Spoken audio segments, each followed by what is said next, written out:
नमस्कार दोस्तों, अगर मैं आपसे कहूं कि डायमंड्स कीमती नहीं होते तो आपके क्या रिएक्शन होंगे। एक कंपनी द्वारा डायमंड्स रिंग के नाम पर सिर्फ और सिर्फ आपकी फीलिंग, आपकी भावनाओं के साथ खेला जा रहा है। हमारे समाज में डायमंड्स रिंग को एक स्टेटस सिंबल समझा जाता है। एंगेजमेंट में डायमंड रिंग्स का कल्चर तो आम ही हो गया है। कभी आपने ये सोचा है कि आखिर ये डायमंड रिंग का कल्चर आया कहां से? मैरिज फंक्शन में तो डायमंड रिंग एक आम बात हो चुकी है, लेकिन आपने कभी ये सोचा एंगेजमेंट जैसे फंक्शनों में रिंग पहनाने का कल्चर आखिर कहां से आया? ये सिर्फ और सिर्फ एक कंपनी द्वारा अपने डायमंड्स को बेचने और उनसे अच्छे से अच्छा मुनाफा कमाने के लिए फैलाया जाने वाला झूठ है। तो चलिए दोस्तों, करते हैं आज इस कंपनी के बारे में बात और जानते हैं इस कंपनी का काला सच। लेकिन उससे पहले अगर आप चैनल पर नए हो तो चैनल को सब्सक्राइब जरूर कर देना। अगर वीडियो अच्छी लगे तो वीडियो को लाइक जरूर कर देना। तो चलिए दोस्तों, चलते हैं आज से लगभग 150 साल पीछे। वैसे दोस्तों, डायमंड का इतिहास तो कोहिनूर से भी पुराना है, लेकिन हम बात शुरू करेंगे सन 1860 से, जब इस इंडस्ट्री में एक टर्निंग पॉइंट आया, जब साउथ अफ्रीका में दो सेटलर्स आए, योहानस और डी डेरिक डेब्यो। इनको अपने फार्म पर डायमंड्स मिले और इन्होंने अपने फार्म पर माइनिंग करनी शुरू की। इन्होंने बाद में अपने माइंस को एक ब्रिटिश बिजनेसमैन सेसिल रोड्स को बेच दिए। ये एक ब्रिटिश बिजनेसमैन थे जो अपने टाइम में, अपने जमाने में सबसे अमीर लोगों में से एक थे। जब साउथ अफ्रीका में और लोगों को भी डायमंड्स की माइन मिली तो सेसिल रोड्स ने जाकर सभी की डायमंड्स माइन खरीदनी शुरू कर दी। 1888 में इन्होंने द बियर्स नाम की एक डायमंड्स कंपनी बनाई। 1900 तक आते आते इन्होंने डायमंड प्रोडक्शन पर इस तरह कब्जा कर लिया कि दुनिया की 90% प्रोडक्शन जो दुनिया में हो रही थी उतनी इनकी एक कंपनी कर रही थी। इससे पहले डायमंड सिर्फ और सिर्फ इंडिया या फिर अमेरिका में मिलते थे और इन्हें एक लग्जरी आइटम की तरह देखा जाता था। लेकिन साउथ अफ्रीका में डायमंड्स इतने संख्या में मिले कि इनकी सप्लाई एकदम से बढ़ने लग गई। अगर डायमंड्स इतनी आसानी से मिलने लगे तो डायमंड्स की वैल्यू कम हो जाएगी, इन्हें लग्जरी आइटम की तरह नहीं देखा जाए। 1929 में वर्ल्ड वॉर 1 आई, तो उसके बाद वॉर के चलते हुए लोगों के पास पैसे की कमी आने लगी। लोगों के पास खाना खाने के लिए पैसे नहीं थे और लोग डायमंड्स कहां से ले? फिर डायमंड्स की डिमांड भी धीरे धीरे कम होने लगी। अगर किसी चीज की सप्लाई बढ़े और डिमांड कम होने लगे तो नॉर्मल सी बात है कि उसका प्राइस भी कम ही होगा। इससे इस कंपनी को धीरे धीरे नुकसान होने लगा। द बियर्स कंपनी ने इस प्रॉब्लम का एक सोल्यूशन निकाला। इनके डायमंड्स लगभग पूरी दुनिया में जाते थे, तो इन्होंने क्या किया, जानबूझकर डायमंड्स की सप्लाई पर ही रोक लगा दी, आर्टिफिशियल शॉर्टेज क्रिएट की और कहा इतने डायमंड्स मार्केट में नहीं है जितना लोगों को लगता है। जो नए नए डायमंड्स माइनों में से मिल रहे थे उनको इन्होंने एक स्टोरेज में इकट्ठा करना शुरू कर दिया और उन्होंने मार्केट में नहीं लाया, उनको बेचा, उनकी सप्लाई पर कंट्रोल रखा इन्होंने, और इसे कहते हैं सप्लाई को कंट्रोल करना। अब दूसरी तरफ चले तो इन्होंने डिमांड बढ़ाने के लिए क्या किया, 1938 में एक एडवर्टाइजिंग कंपनी NWR को कॉन्टेक्ट किया। इनका गोल था कि डायमंड्स की एडवर्टाइजिंग इस तरह की जाए कि लोगों के दिल में ये बैठ जाए, अगर वो प्रपोज करे या फिर शादी करने जा रहे हैं उनको डायमंड्स रिंग खरीदनी ही होगी। 1947 में इस एडवर्टाइजिंग कंपनी ने अपनी एड कैंपेनिंग करनी शुरू की, डायमंड्स आर फॉरएवर। लोगों से ये कहा गया कि आप अपने 2 मंथ की सैलरी खर्च कर एक डायमंड्स रिंग खरीदो और ये आपके प्यार का प्रतीक बन हमेशा आपके साथ रहेगा। और ये लोगों के माइंड के साथ खेला जा रहा था। यहीं तक नहीं, इन्होंने फिर उसके बाद सेलिब्रिटीज को डायमंड्स दिए गए डायमंड्स की वैल्यू बढ़ाने के लिए। और जैसे जैसे समय बीतता गया, टाइम निकलता गया, लोगों का डायमंड्स को देखने का नजरिया भी बदलता गया। लोग डायमंड को कीमती समझने लग गए। लोगों से ये कहा गया कि अगर आपका प्यार परमानेंट है तो इसे डायमंड रिंग से प्रूफ करने की जरूरत है। डायमंड्स रिंग के साथ एक इमोशनल अटैचमेंट बनाई गई। मैगजीन में डायमंड्स रिंग को दिखाकर डायमंड्स की हाइप बढ़ाई गई। यहीं तक नहीं, 1938 में द बियर्स कंपनी के मालिक हैरी ओपनहाइमर ने अपने एक मीमो में कहा था, फिल्मों में बहुत कम सीन होते हैं जिनमें लड़कियों के लिए डायमंड्स रिंग को सिलेक्ट करना या खरीदना दिखाया जाता है। इन्होंने लिखा कि हम राइटर और डायरेक्टर को पैसा देकर ऐसे सीन फिल्मों में डलवाएंगे। दोस्तों, आप सोच रहे हो कि किस तरह का लंबा खेल खेला गया यहाँ पर। जबरदस्ती फिल्मों में और गानों में ऐसे सीन डलवाए गए जिसमें डायमंड की वैल्यू बढ़ सके। 1953 की एक फिल्म जेंटलमैन प्रेफर ब्लोंड्स में आइकॉनिक एक्टर्स ने एक गाना गाया जिसका नाम था diamonds are a girls best friend. 1950 में अकेडमी अवार्ड जैसे फंक्शनों पर सेलिब्रिटीज को डायमंड्स ज्वेलरी दी जाने लगी। ऐसा नहीं था कि ये ज्वेलरी अपनी मर्जी से ये ज्वेलरी पहन रहे हैं, बल्कि इनको ज्वेलरी ये दी गई। ये कंपनी इनको डायमंड्स दे रही थी फ्री में और कहा जाओ पहनो, डायमंड्स की प्रमोशन होगी और डायमंड्स की वैल्यू बढ़ेगी। इसे एक स्टेटस सिंबल की तरह देखा जाएगा। इन सब का इम्पैक्ट एक्चुअली में कितना बड़ा था, ये नंबर्स देखोगे तो आप हैरान रह जाओगे। 1940 में अमेरिका में सिर्फ 10% लोगों को एंगेजमेंट में एंगेजमेंट रिंग मिली। 1990 में यह नंबर 90% तक था। 90% से ज्यादा कपल्स को अपनी एंगेजमेंट में डायमंड रिंग मिलने लगी। द बीएस कंपनी ने अमेरिका के बाद जापान में भी कुछ ऐसा ही किया। जापान के कल्चर में डायमंड रिंग की कोई भी जगह नहीं थी। एंगेजमेंट करते समय डायमंड रिंग नहीं दी जाती थी।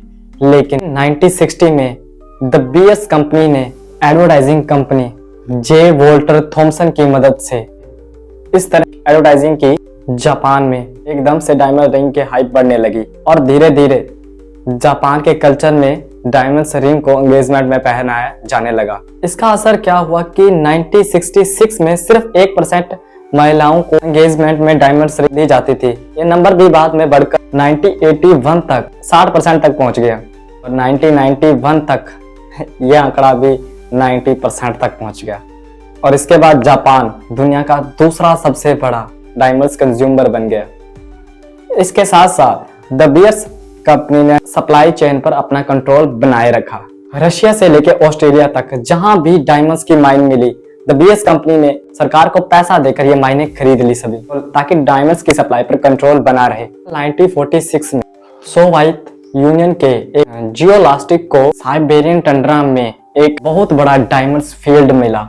फिर उसके बाद द बीएस ने सोवियत यूनियन को एक ऑफर दिया, गारंटेड प्राइस पर सारे डायमंड्स खरीदेगी और इन्होंने हर साल देश को लगभग $25 मिलियन दिए। जब 1990 में सोवियत यूनियन खत्म हो रहा था, तब द बीएस कंपनी ने नई सरकार को साइबेरियन डायमंड्स के लिए $1 बिलियन ऑफर किए। इससे हम ये अंदाजा लगा सकते हैं कि यह कंपनी किस हद तक गई दुनिया भर की सप्लाई को अपने कंट्रोल में रखने के लिए। आज भी दुनिया की सबसे ज्यादा द बीएस कंपनी के पास अनपॉलिश्ड डायमंड की सबसे बड़ी स्टॉक फाइल्स हैं। और ये कहानी का पहला हिस्सा है दोस्तों। कहानी का दूसरा हिस्सा इससे भी बड़ा खौफनाक। अफ्रीका के कई देशों में कई जगहों पर डायमंड्स की भारी मात्रा पाई जाती है।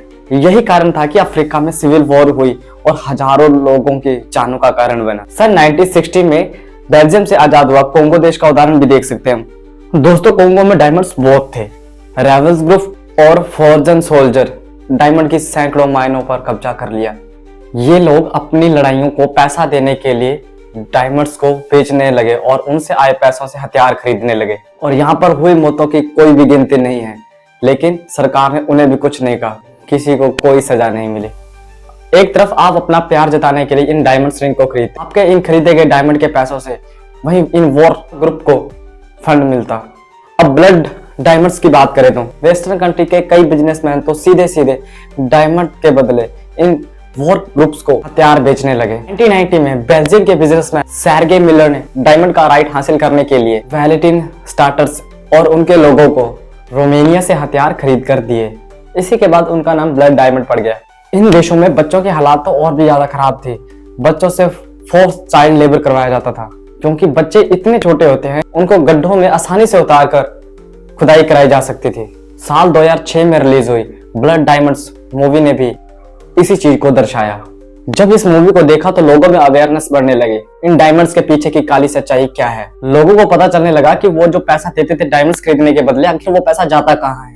इस फिल्म में दर्शाई गई डायमंड की सच्चाई से बचने के लिए द बीएस कंपनी ने बड़े बड़े हॉलीवुड स्टार को डायमंड्स ज्वेलरी पहनाकर इसे प्रमोट करवाया। इस स्टार को पैसा दिया जा रहा था ताकि एक डायमंड ज्वेलरी को प्रमोट करे। धीरे धीरे लोगों में डायमंड्स को बॉयकॉट करने की बात चलने लगी। इस मूवी के रिलीज होने से पहले ही बड़ी बड़ी न्यूज़पेपर ने ये न्यूज छापी थी। ब्लड डायमंड्स की काली सच्चाई लोगों तक पहुंच रही थी। इसीलिए साल 2000 में साउथ अफ्रीका के गिम्बली शहर में डायमंड्स के बड़े बिजनेसमैन प्रोड्यूसर ने मिलकर एक मीटिंग की। साल 2003 में इस डायमंड इंडस्ट्री ने और 54 कंट्री ने मिलकर डायमंड के सर्टिफिकेशन के लिए एक किम्बरली प्रोसेस तैयार किया, ताकि ये इंश्योर किया जा सके कि ये डायमंड ऐसे जगहों से नहीं आ रहे जहां पर सिविल वॉर चल रही है। इसलिए हर डायमंड आइटम पर उस देश का नाम लिखा होता है जहां से वो आ रही है। किम्बरली प्रोसेस का एक ही मोटिव था कि ब्लड डायमंड्स को बाजार में आने से रोकना। रियलिटी में इस प्रोसेस में इतने लूप होल थे कि इन ब्लड डायमंड्स को मार्केट में आने से कोई नहीं रोक पाया।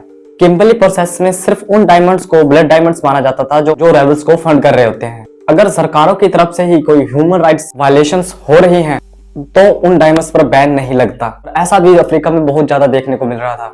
बच्चों से काम कराया जाता था, मजदूरों को कम सैलरी दी जाती थी। जिस कंडीशन में, जिस जगह पर, जिस टाइम के लिए वो काम करते थे वो एक टॉर्चर के बराबर होता था। डायमंड्स माइन में अगर लोगों की मौत हो जाती तो इसके बारे में बाहर लोगों को बताया तक भी नहीं जाता था। उदाहरण तौर पर है अब जिम्बाब्वे का देश। साल 2008 में जिम्बाब्वे की आर्मी ने एक बड़ी खान पर कब्जा कर 200 से ज्यादा मजदूरों को मार डाला था, लेकिन इसे किम्बरली प्रोसेस का उल्लंघन नहीं माना गया, क्योंकि यह काम रेबल्स ने नहीं बल्कि गवर्नमेंट्स ने किए थे। ज्यादातर लोग जो डायमंड्स खरीद रहे हैं वो इन चीजों को नहीं जानते, और जिन चीजों के बारे में उनको पता भी है वो अक्सर झूठ होती है। लोगों को लगता है कि डायमंड्स खरीदना एक अच्छी इन्वेस्टमेंट है। ये बात सरासर झूठ है। डायमंड्स की इन्वेस्टमेंट वैल्यू अपने आप में ही ना के बराबर है। हालांकि लोग इसे हमेशा गोल्ड के ऊपर देखते हैं, पहले ब्रोंज, फिर सिल्वर, फिर गोल्ड और उसके बाद डायमंड्स आता है। लोगों को लगता है कि गोल्ड की वैल्यू इतनी बढ़ती रहती है तो डायमंड्स की वैल्यू तो और भी अच्छी होगी, लेकिन ये गोल्ड के लिए सच है, क्योंकि गोल्ड की शॉर्टेज कोई आर्टिफिशियल शॉर्टेज नहीं है, कोई एक कंपनी द्वारा बनाई गई शॉर्टेज नहीं है। इसलिए गोल्ड एक इन्वेस्टमेंट के लिए अच्छा स्रोत माना जाता है, क्योंकि गोल्ड का प्राइस बढ़ता रहता है निरंतर। लेकिन इसके उल्टा अगर आपने डायमंड्स खरीद लिया तो उसको बेचना बहुत मुश्किल हो जाता है उन्हीं रेटों में। अगर आप गोल्ड या शेयर खरीदते हैं तो आपको पता है इसके बदले में आपको क्या मिलेगा। डायमंड के साथ ऐसा कुछ भी नहीं है। अगर आप डायमंड्स खरीदते हैं तो उसकी कोई यूनिफाइड मार्केट नहीं जिससे डायमंड को आसानी से बेचा जा सके। न्यूयॉर्क की एक महिला ने टिफनी एंड को में लगभग $1 लाख के करीब एक डायमंड रिंग खरीदी, लेकिन इसे रीसेल करते समय इसका कोई खरीदार नहीं मिला। ऐसा नहीं है कि कोई भी नेचुरल डायमंड अपनी वैल्यू होल्ड नहीं कर सकता। कुछ ही ऐसे डायमंड्स हैं जो अपनी वैल्यू को होल्ड कर सकते हैं, जैसे pink diamonds, yellow diamonds, 4 carat diamonds, 4 carat plus diamonds. ये ऐसे डायमंड हैं जो कलर करेक्टर करते हैं, जो अपनी वैल्यू को होल्ड करके रखते हैं। इंडिया में भी जब आप ज्वेलर्स पर डायमंड्स बेचने जाते हैं तो वो डायमंड्स के बदले आपको पैसा नहीं देते, बल्कि एक एक्सचेंज ऑफर देते हैं। ऊपर से कट, क्लैरिटी, कलर, सर्टिफिकेशन जैसी टेक्निकल बातें कहकर इसकी रिसाइकलिंग वैल्यू को और भी कम कर देते हैं। इंडिया में बैंक भी गोल्ड पर लोन देते हैं, डायमंड्स पर लोन नहीं देते, क्योंकि डायमंड्स को बेचना मुश्किल हो जाता है। अगर हम डायमंड को साइंस की नजर से देखें तो डायमंड आखिर क्या है? कार्बन बॉन्ड से बना एक मटेरियल है। कार्बन एक ऐसा एलिमेंट है जो हर जगह पाया जाता है। आग लगने पर डायमंड CO2 में बदल जाता है। इसके उल्ट अगर हम गोल्ड को आग में रखते हैं तो ये गोल्ड ही रहता है, क्योंकि ये अपने आप में एक रियल प्रोडक्ट है। लोगों में डायमंड्स के बारे में और अवेयरनेस फैलाने की जरूरत है ताकि डायमंड माइनिंग को पूरी तरह खत्म किया जा सके। पिछले लगभग 70-80 सालों से जो इस एक कंपनी ने लोगों को बेवकूफ बनाया है, उसका सच अब लोगों को पता चले। कितनी ही नदियों, झीलों का पानी डाइवर्ट किया गया है। डायमंड माइनिंग के लिए क्या केमिकल यूज किए गए जिससे वाटर पोल्यूशन हुआ। कितने ही जंगलों को काटा गया जिससे वाइल्ड लाइफ को नुकसान हुआ। चलिए दोस्तों, आज की वीडियो को करते हैं यही खत्म। अगर वीडियो अच्छी लगे तो वीडियो को लाइक कर देना और नीचे चैनल को सब्सक्राइब कर